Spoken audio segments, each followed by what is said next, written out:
Well, it was just said by one of them that everything would be, the money would be taken from their bank accounts and there would be no liquid cash circulating around. So what is the point of not having liquid cash circulating around? See now when the money is demonetized, about 86% of the notes are in 500 and 1000. And when they are demonetized, there is no other there is a cash crisis in our economy.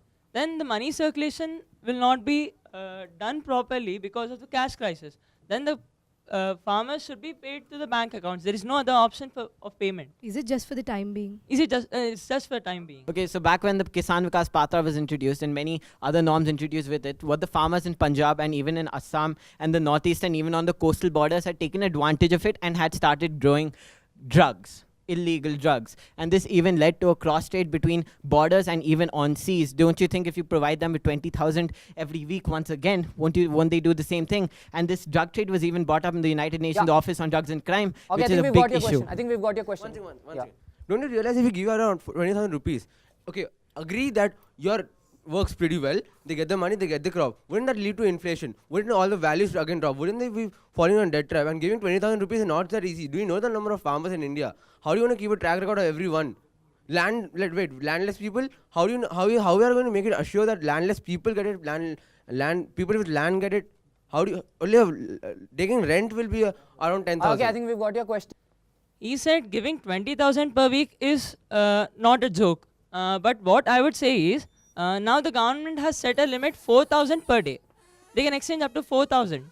And if we calculate across for the whole week, then it would be 28,000. Now what the figure I am saying is just 20,000. It's just 8,000 less than what the government has prescribed. But what the advantage is they will get 20,000 at once. You have said that the government should buy the products and give the money in accounts to the farmers. Then what about the farmers who are not having bank accounts?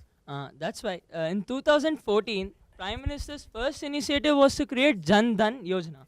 That is, every person in India should open a bank account with zero balance.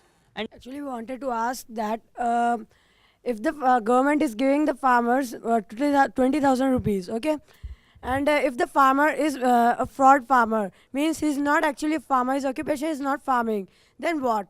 The government will be in a huge loss if more than 20 to 30 farmers do like this. no, actually, the banks will not give 20,000 rupees directly to the farmers. Only they can exchange 20,000 rupees at once.